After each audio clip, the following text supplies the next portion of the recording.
Bonjour à toi. Aujourd'hui, je te propose que l'on voit un petit sujet de perspective qui s'appelle la pile de livres. Dessiner une pile de livres, c'est forcément, je pense, un sujet que tu peux avoir chez toi. En général, les gens qui aiment dessiner aiment bien le papier, donc ils aiment bien aussi les livres. En tout cas, c'est mon cas. Et je te propose de l'utiliser, ce sujet, pour te fabriquer une pile, allez, on va dire entre 3 et 5 livres. Et du coup, de te forcer à utiliser la perspective.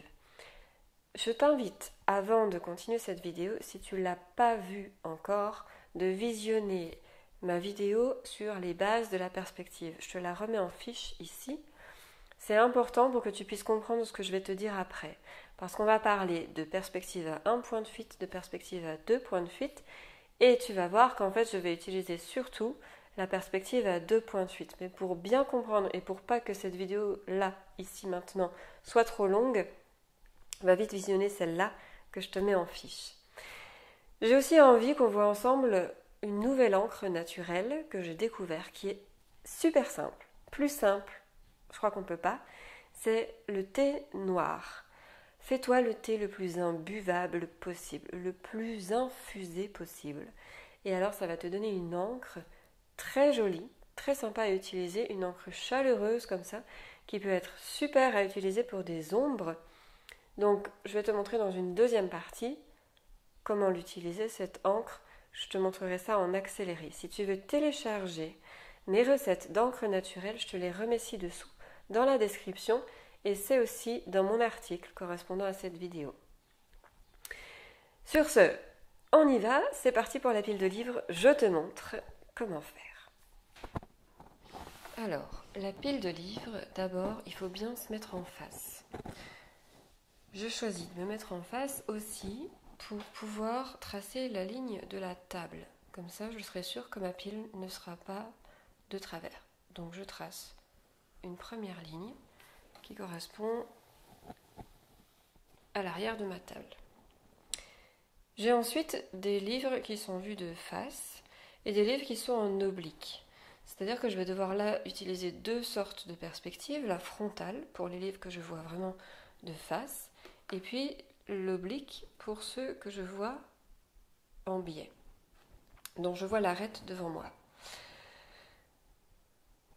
Donc je vais commencer par l'un ou l'autre comme on veut, mais là en l'occurrence ma pile elle est à la fois en bas et en haut contenue par deux livres vus de front. Donc je vais commencer par là, ce sera plus simple. Pour être sûr que ça rentre dans ma page, je vais commencer par celui qui est tout près de ma ligne de table. On y va. Alors, il est vu de dessus. Donc ça veut dire que j'ai ma ligne d'horizon placée encore plus haut que ma table. Je le place. Là, normalement, je devrais avoir ce qu'il faut pour placer ma pile en dessous. Alors par contre, il n'est pas du tout assez long.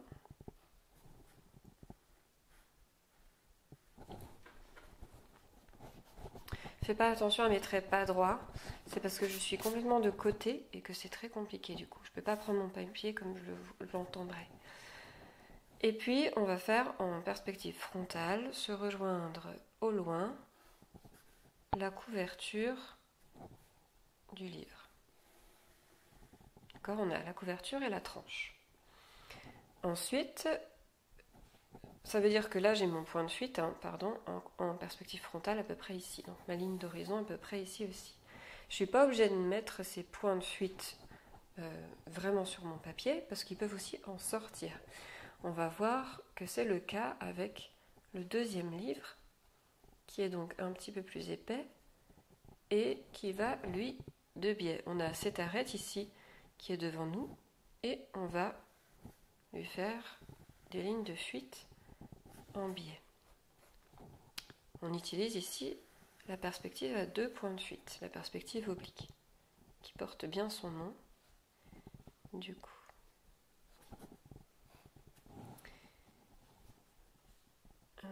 Alors, c'est pas logique d'avoir ça qui sort de l'autre côté. Si je vois pas les pages, c'est que forcément ici ça rentre. Premier livre, donc tu vois, ici on a deux lignes qui vont vers un point de fuite imaginaire qui sort de mon papier. Ensuite, le troisième livre, le livre vert. On a l'arête devant nous, à peu près située ici. Il est un petit peu plus fin. Et puis là, on lui voit ses pages sur le côté. On a donc deux lignes qui vont prendre les pages, qui vont signaler les pages, pardon. Et puis, deux lignes qui, elles, vont aller très loin, qui vont toucher ici, qui vont aller derrière ce livre-là, mais avant celui-ci. Hop, je peux dessiner par transparence. Si j'ai besoin d'avoir des lignes vraiment bien droites.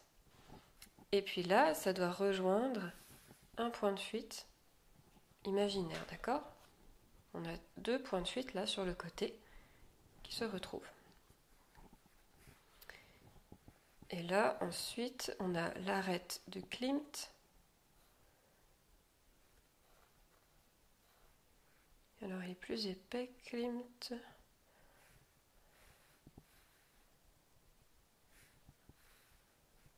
Il se fait manger par le livre vert. Donc, alors, où est le problème ?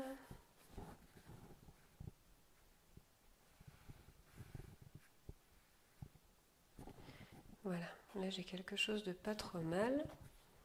Ça c'est mon bord de page. Je vois pas hein, le dessus. Et puis là, on a donc quelque chose qui fait comme ça. Voilà, le problème c'est qu'il était trop à droite.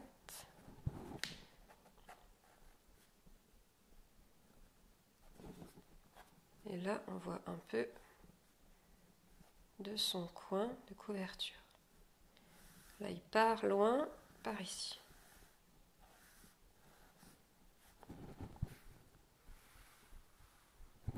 D'accord ? On a Klimt.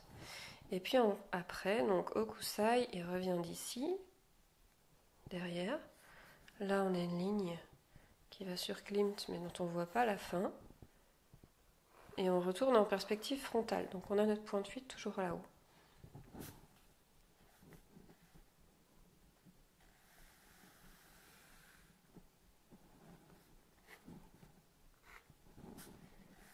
Voilà. Alors pour commencer, si c'est ta première pile de livres, mets le livre qui est en dessous vraiment sur la table. Ça t'évitera d'avoir des problèmes de pencher de pile. Enfin, c'est une illusion que tes livres soient tous penchés, que ta pile va tomber. Au moins, tu as un livre qui tient debout. Couché, en l'occurrence. Voilà, alors c'est le moment de vérifier si tout va bien. Alors notre point de fuite, il est plus par là. Je vérifie un peu les inclinaisons.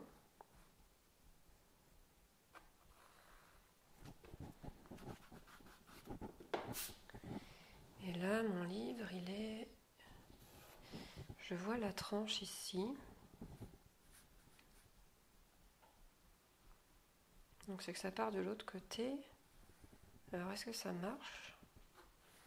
Si je le fais partir comme ça... Place bien tes hauteurs vraiment verticales. Ça c'est très très important. Même si tu as une toute petite hauteur verticale, ce sera toujours plus juste que d'avoir une hauteur qui est trop penchée et qui du coup, pareil, fait tomber toute ta pile. Voilà, alors est-ce que ça marche ? Ça marche plus trop parce que ça fait bizarre d'avoir un livre qui va par là. Ou alors il faut que je penche ça aussi. Un tout petit peu, on va placer ce livre-là plutôt qu'en perspective frontale, en perspective oblique. Ce sera plus juste. Donc je fais pencher un tout petit peu ces traits. Ça tranche. Pour que ce soit cohérent. Tu vois, c'est toujours ce système d'oblique.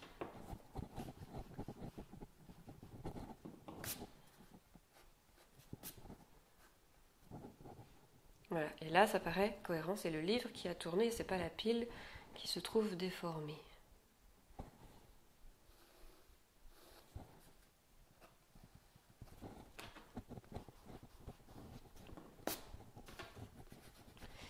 Alors, est-ce que j'ai pas un problème de proportion? Celui-là, il devrait aller un peu plus loin.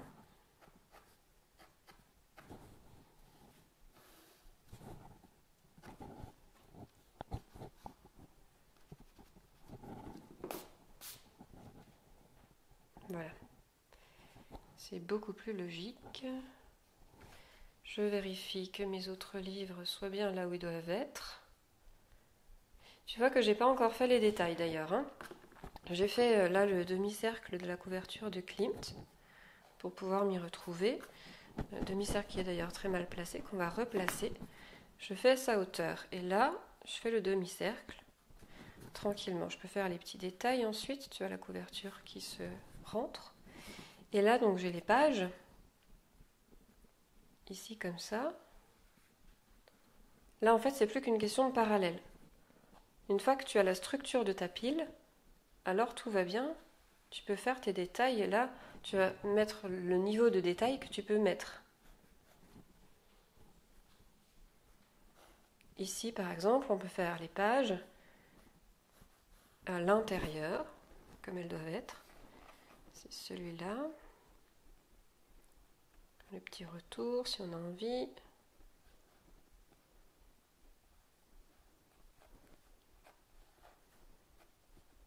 Là, on a les pages du livre vert. Et puis là, on peut mettre, si on veut, les post-it. Pourquoi pas? Les marque-pages.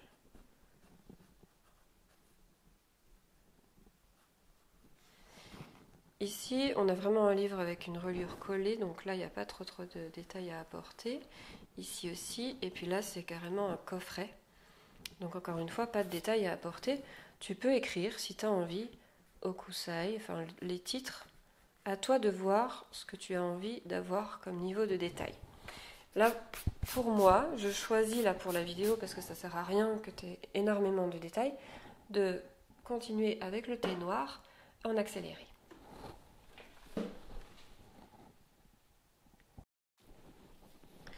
Donc, je reprends toutes mes lignes, qu'elles soient bien droites, surtout celles qui sont vraiment avec un peu de vague à l'âme. Tu vois, celle-ci, elle le mérite vraiment bien. Là, ça va. Et puis en bas, surtout aussi.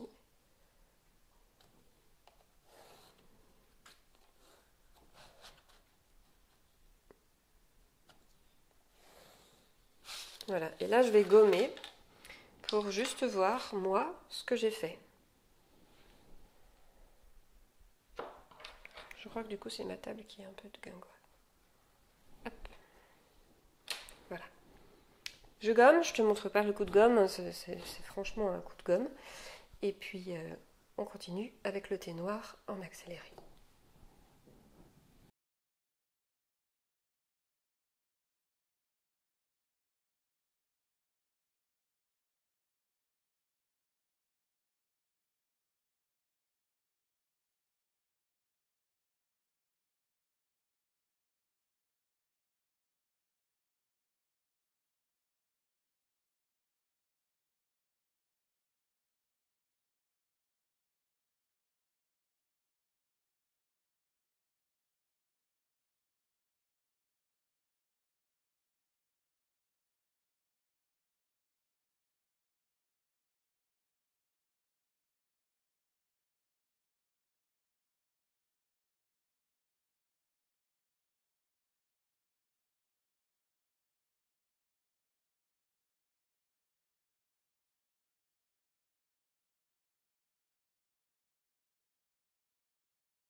Voilà pour aujourd'hui. Donc tu vois que cette pile de livres, il faut commencer par les tranches. Et ce sont les tranches qui vont te dire si tu vas utiliser plutôt la perspective frontale à 1 point de fuite ou plutôt la perspective oblique à 2 points de fuite.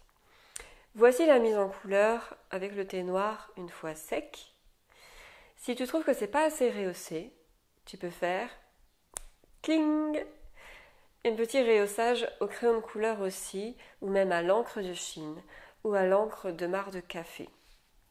N'hésite surtout pas à utiliser d'autres choses. Moi, je voulais que tu vois la gamme de nuances qu'on peut avoir avec le thé noir uniquement, qui est déjà pas mal, mais qui, c'est vrai, manque un petit peu d'intensité parfois.